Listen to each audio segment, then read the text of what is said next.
চিনলেম না মন এসে আমি এ সংসারে, ছয় রিপুকে বশ না করে বশ হলেম আমি ছয় রিপুতে। এবার মনের যত ময়লা মাটি ছেড়ে সব পরিপাটি, ঘর গিয়া গিয়া ওই গুরুর চরণে। গুরু যে কি অমূল্য সম্পদ তা একটু বাবার নীলামৃত কথা বলছি। 2011 সন হবে সম্ভবত।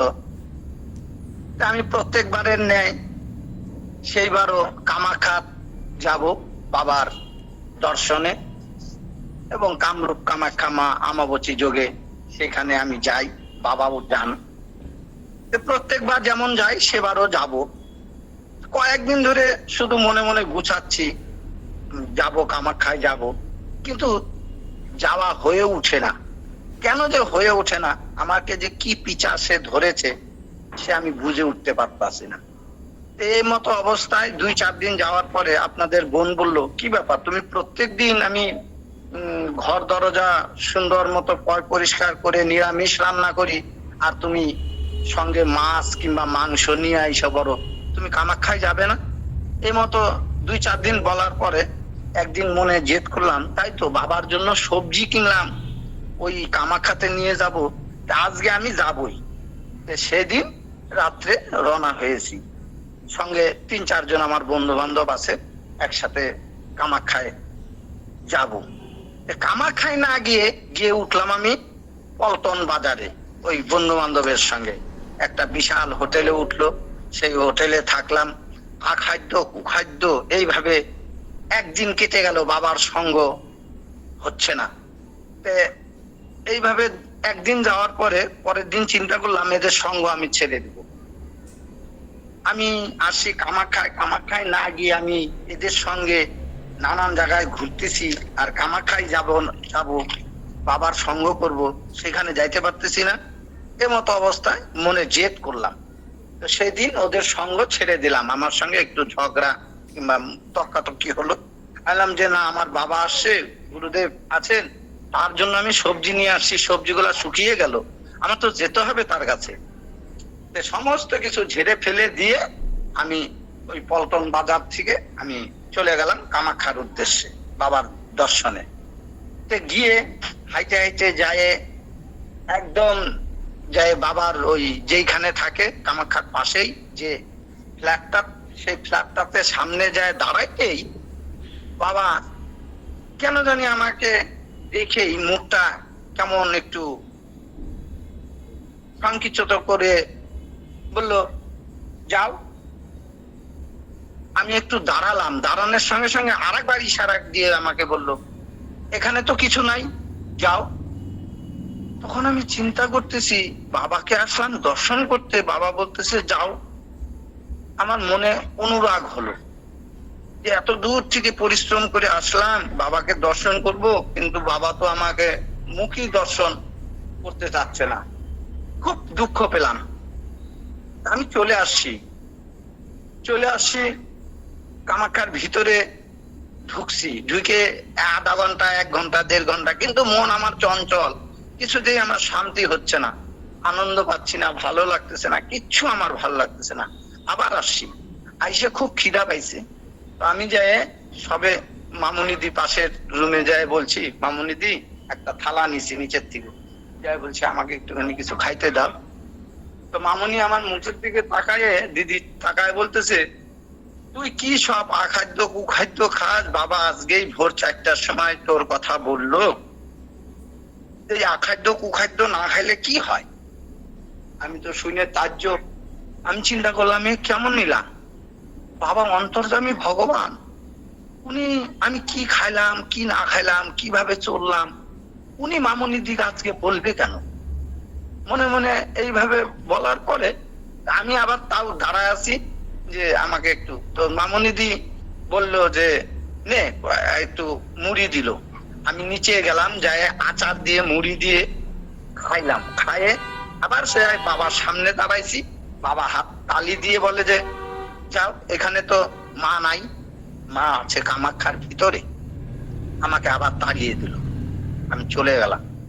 যে সারাদিন সেদিন ওইভাবে কাটাইছি। কাটায় সন্ধ্যার সময় গেছি, আসছি, বাড়াইছি, আবার বাবার ওইখানে এসে বসছি, বাবা আবার আমাকে ওই একই কথা বলতেছে। এদিকে আপনার বোন, পরে এগুলো আমি জানতে পারলাম, আপনার বোন সবসময় ঠাকুরকে, বাবাকে বলছে যে বাবা দেখো উনি এত সুন্দর খোল বাজায়, এত দেশ বিদেশে যায়, এত ভালো মতো চলে, কিন্তু আখাদ্য কুখাদ্য খায়, তুমি না ভগবান, তুমি একটু আমার কথা শুনবা না বাবা? উনি সব ভালো, উনার সব ভালো, কিন্তু উনি যে এত ক্রোধ আর এত এই সমস্ত এইভাবে চলে। আমি আজকে পূজা পাঠ করবো, লেপে পুষে নি, আর মাংস নিয়ে আসে, মাছ নিয়ে আসে, আখাদ্য কুখাদ্য খায়, তুমি এবার গেছে বাবা, তুমি উনাকে খুব শিক্ষা দিয়ে দিবা। বাবা যে অন্তর্যামী ভগবান, উনি বিশ্বনাথ, উনি সচল বিশ্বনাথ, উনি নারায়ণ, এটা তো কোনোদিন আমি পরখ করে দেখি নাই। তো তখন আবার গেছি ওই ওইখানে, বাবার ওইখানে ওইভাবে আছি, আবার আমাকে তাড়িয়ে দিল, যাও ভিতরে যাও, এখানে কিচ্ছু নাই, এখানে অনেক জলের অনেক দাম, এখানে খাবার কিনে খাইতে হয়, এইভাবে আমাকে বললো। আমি তো খুব অনুরাগ। তো সেদিন আর চিন্তা করলাম আজকের থেকে আর এই মুখ গুরুকে দেখাবো না, আমি দর্শন দিব না। আর মা কামরূপ কামাখ্যা, তুমি বলে অন্তর্যামী ভগবান, তুমি বলে সকলের মা, তুমি কেমন মা প্রমাণ হবে, আমি আর তোমার মুখ দর্শন করবো না, আমি আর জীবনে এই কামাখ্যাতে আসবো না, আর কোনোদিন গুরু সঙ্গ করতে আসবো না। তুমি আমাকে এত পানিশমেন্ট দিতেছো, এত জ্বালা দিতেছো, আমার গুরুদেব আমাকে দেখতে পাচ্ছে না, গুরু ভাই বোন গুলো আমার সঙ্গে ভালো মতো কথা বলতেছে না, আমাকে দেখলেই তাড়িয়ে দিচ্ছে, এখানে কিছু নাই, আমার খাওয়া নাই পেটে। সেদিন সারাটা দিন, ওই সারাটা রাত ওই কামাখ্যার ভিতরে, কোন সময় গেটের সামনে, কোন সময় কামাখ্যা মায়ের পাশে, কোন সময় বলির ঘরে, কোন সময় শ্মশানে, এই গিয়ে নন স্টপ বাবার যে 10টা মন্ত্র, সেই 10টা মন্ত্র অনর্গল জপ তপ জপ তপ, এইভাবে দিন রাত 24 ঘন্টায় কাটিয়ে দিছি। পরের দিন প্রভাত কালে চিন্তা করছি, আমার তখন লম্বা চুল, অনেক বড় বড় চুল, তো আমি চিন্তা করছি এই ড্রেস আর রাখবো না শরীরে, এই লাল টকটকা এই ড্রেসটা আর পরবো না, এই ড্রেস ছাইড়ে দিব। মনে মনে জেদ করছি আজকের থেকে আর এই সমস্ততে আসবোই না। গুরু যখন আমাকে দর্শনই করলো না, আমার সঙ্গে একটা কথা বললো না, আমি আর আসবোই না।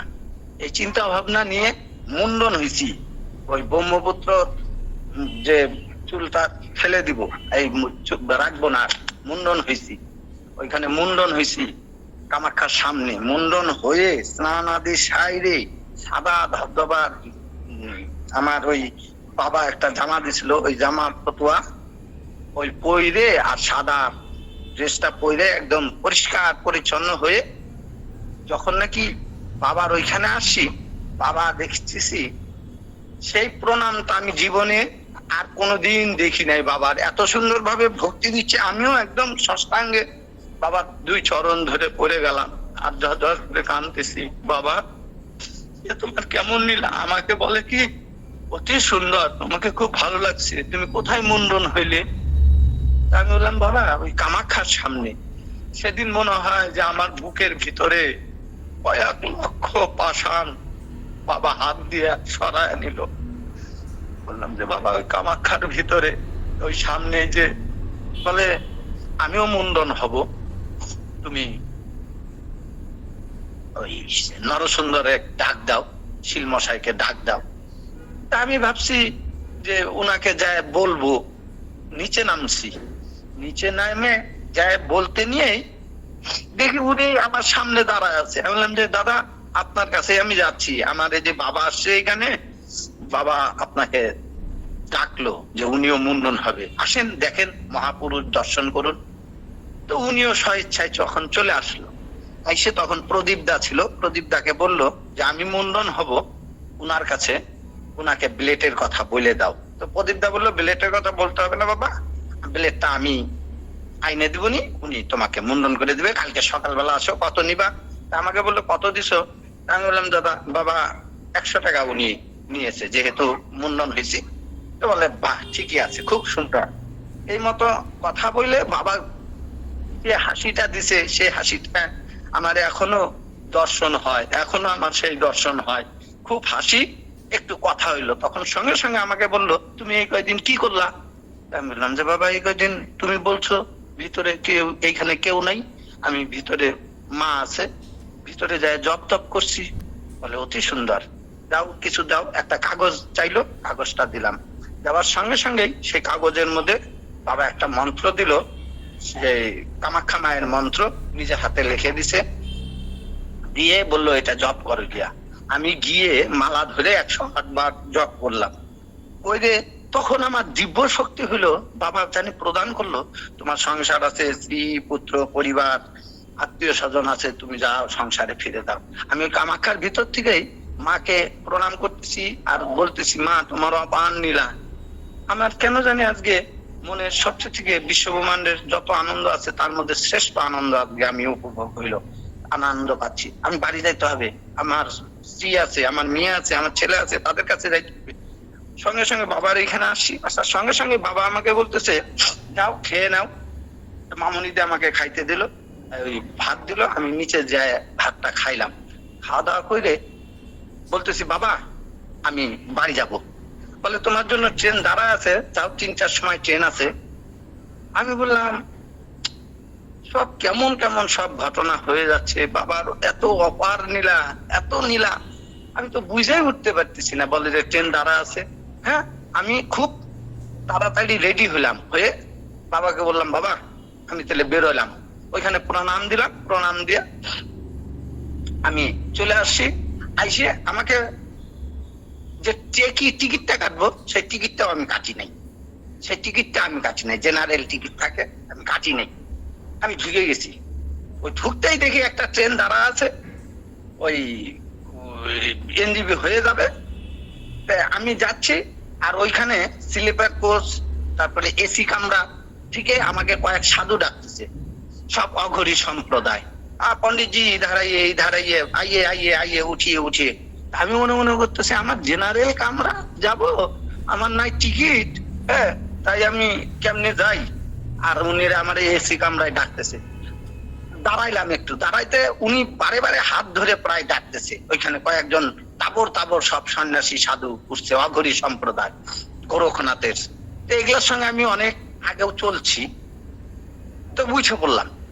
উঠার পরে বলে, পন্ডিতজি ইধার বাইছিয়ে।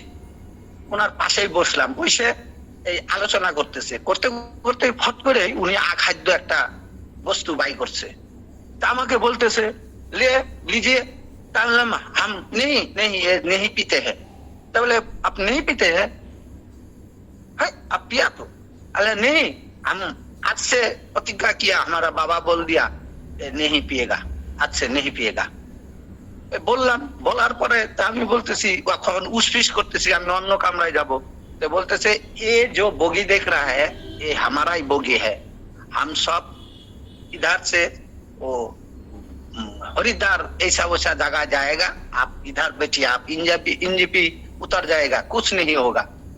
আমি চিন্তা করলাম যে উনি বলতেছে, তাহলে বসলাম। এবার মনে মনে যোগ বিয়োগ দেখতেছি, বাবা যা যা বলছে তাই তাই তো হয়ে গেল।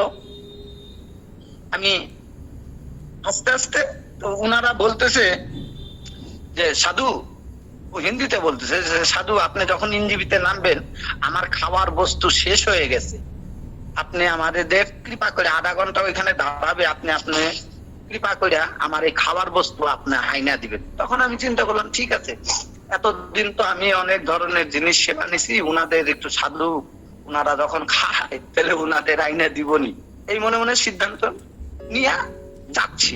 হুট করে একটা মিলিটারি আর্মি, মালদার বোধ হয়, আমাকে বলে, সাধু কোথায় বাড়ি? আমি বললাম আমার বাড়ি শিলিগুড়ি। বলে আপনি কামাখ্যায় গেছিলেন, কামাখ্যার একটু বস্তু কিছু দেন, প্রসাদ দেন। তো আমি ওই যেখানে যেখানে যাইতাম সিন্দুর, তারপর প্রসাদ আদি নিতাম, তা আমি ওইখান থেকে ঝোলার থেকে একটু বাই করে দিলাম। বাই করে দেওয়ার পরে উনি বললো যে আমার জানি বাড়ি মঙ্গল হয়, এই সেই। আমি আবার ভালো মতো উনারে আশীর্বাদ দিলাম, হ্যাঁ, খুব আশীর্বাদ দিলাম। উনি আবার আমাকে টাকা দিতে নিল। তাই বললাম যে না না, টাকা আমি নেবো না, টাকা আমি নেবো না। না নিয়ে উনি বললো, আমি তো আর্মি, দেখেন আমারে না আমার ওই সরকারের ঘর থেকে আমাদের খাবার জন্য এই ব্যান্ডের এই জিনিসগুলো দেয়, আপনি নেন। দুটো দিয়েছে, একটা আপনি নেন।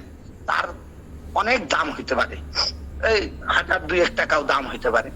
আইডিয়া করলাম, আমি বললাম যে হে গুরুদেব, তুমি আমারে সবকিছু ছাড়াই দিলা, আমার একটা পূর্ণ জীবন দিলা, এটা তোমার কেমন নিলা? আমারে সাধতেছে। আমি প্রতিজ্ঞা করছি না, মনে মনে এমন একটা অমৃত পান করছি যে আমার মনে হচ্ছে আর এগুলা আমার প্রয়োজন নাই, সত্যিকারের নাই। তো ওই জিনিসটা আমাকে যখন দিল, তখন আমি অর্পণ করে দিলাম ওই গুরুদের, ওই অঘরী সম্প্রদায় উনাদের, যে আমার আর প্রয়োজন নাই। আপনারা যখন চেয়েছিলেন, আপনার বাক্যটাও আমি যেহেতু বলছিলাম যে ঠিক আছে আমি এনে দিব, সেটাও পূরণ হয়ে গেল, দিয়ে দিলাম। এই মতো অবস্থায় বাড়িতে চলে আসছি। আসার পরে আমাকে 2-3 দিন দেখার পরে আমাকে বলতেছে, কি ব্যাপার, তোমার জন্য একটু পরিবর্তন দেখি। আমি কই বাবা জানে, এই বলি যে খাওয়া দাওয়া চলছে, কাজকর্ম করি, আর ও না দেখি গোপনে না খালি কান দেয় আর গুরুদেবের স্মরণ নেয় খালি। আমি কি ব্যাপার, কি কইছে গো? ও আমাকে জিজ্ঞাসা করে তোমার কি হয়েছে? আমি কই তোমার কি হয়েছে?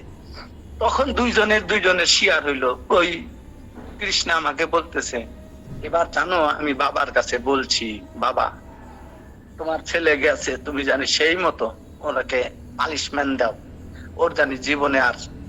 তা আমি তখন যোগ বিয়োগ মিলায় দেখি যে হ্যাঁ তো, হে নারায়ণ, তুমি এমন অন্তর্যামী, তুমি এই অন্তরের কথা শুনলা, তুমি অন্তরের কথা শুনছো। আমার জীবনে যত আখাদ্য কুখাদ্য খেয়েছি, সেই দিন থেকে বাবার কৃপায়, বাবার আশীর্বাদে, সেই দিন থেকে আজকের দিন পর্যন্ত দাদা আমার আর কোনো আখাদ্য কুখাদ্য খাইতে হয় না। এগুলার প্রমাণ দিলীপ, টুটুল, পার্থ, ওরা অনেক অনেক ধরনের প্রমাণ ওরা আছে। কিন্তু আমি আর যেইভাবেই রাখছে, কোনোদিন আমি তার চরণ ভুলি নাই। আজকে আপনাদের সকলের চরণ, বাবার চরণ সব সময় স্মরণ আছে দেখেই আজকে আপনাদের সঙ্গে আমি কথা বলতে পারতেছি। আমার কথা বলার সৌভাগ্য হইতো না, একমাত্র বাবার কৃপার জোরে। কিঞ্চিত বিকার থাকে যদি মনে, কিঞ্চিত বিকার থাকে যদি মনে, চলিতে উত্তম পথ শূন্য হাতে ফেরে। আমাকে দেবাশিস দা একদিন বলছিল, টুটুল পালের দোকানে কাজ করতেছি, টুটুল পাল, দিলীপ, ওদের সকলের সামনে বলছিল, ভাই রে, তোমরা যে প্রণাম জানাবা কাউকে, সেটার মধ্যেও জানি কোনো বিকার না থাকে, কিঞ্চিত জানি বিকার না থাকে, যে আমরা যে প্রণামটা জানাই সেটার মধ্যেও। তাদের কথা আমি কোনোদিন শুনি নাই, অমান্য করছি। আজকে নিজে গোপনে বসে বসে খালি জপ তপ করি আর চিন্তা করি যে বাবা যে কি অমূল্য সম্পদ, গুরু যে কি ধন, উনি যে কি বস্তু, এটা কোনোদিন পরখ করে দেখি নাই। বাবা দেখেন অপার নীলা, বাবার নীলাতে, বাবার করুণাতে আজকে আমার মতো একটা পাষণ্ড জগায় মাথায় পাপি ছিল, যখন তাদের হরণ করে নিল পাপ, তখন কিন্তু মহাপ্রভু ডাইকা বলল উনাদের কিন্তু শরীরে আর কোনো পাপ নাই। আজকে আপনাদের চরণ ধুলি দিয়া এই অধম নিবেন, আপনাদের সবার কনিষ্ঠ, আমারে আপনারাই বাঁচাচ্ছেন, আপনারাই বাঁচাবেন, আপনাদের পদছায়ায় আমি বেঁচে থাকবো। বাবার নিরামৃত কথা অপার, যে সাগর থেকে এক বালতি জল উঠাইলে কি হবে, পুরাবে না। উনার কথা বইলে আমি শেষ করতে পারবো না।